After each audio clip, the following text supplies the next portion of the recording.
Let's talk about one of the most underrated things that you can do to sing bigger, clearer, and more operatically.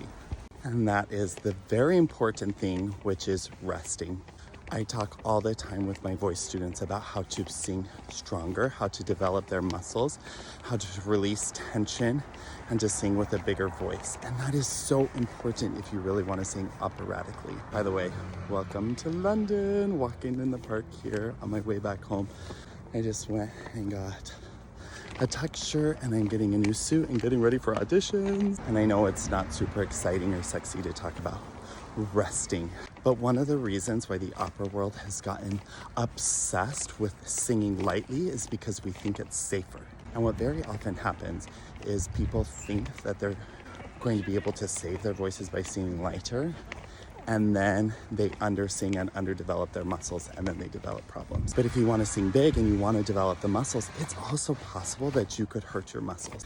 You could be trying to sing big but singing with constricted throat, and that's going to cause you some problems. But as you develop muscles and learn how to sing big and release your voice and all of these things, it's so important that you learn how to rest. What does that actually look like? Well, when I have new singers come to me and they're starting to learn this technique, if they're really letting out a lot of sound after 5 or 10 minutes, a lot of the time they say, oh, I'm starting to feel a little bit tired.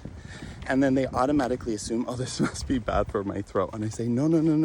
You're finally starting to use your muscles. However, if you're starting to feel tired, let's take a rest. Let's spend a little bit of time listening to some things and doing some things that aren't singing but are still singing related. After you've rested for a few minutes, you might be able to sing 5 or 10 minutes more. And then you might just be done for the day.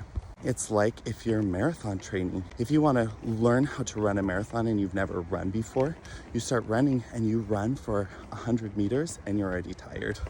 But you're going to gradually build up mileage over time as you build strength.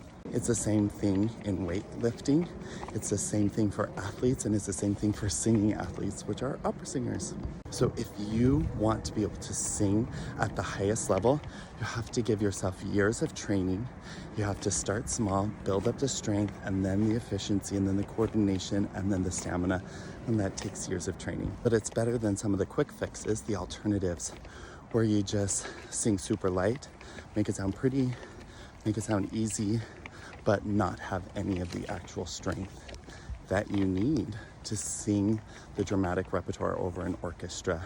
So if you'd like to learn how to sing with your whole voice, or if you need some strategies on how to rest, hit me up and let's talk, because the world needs your voice.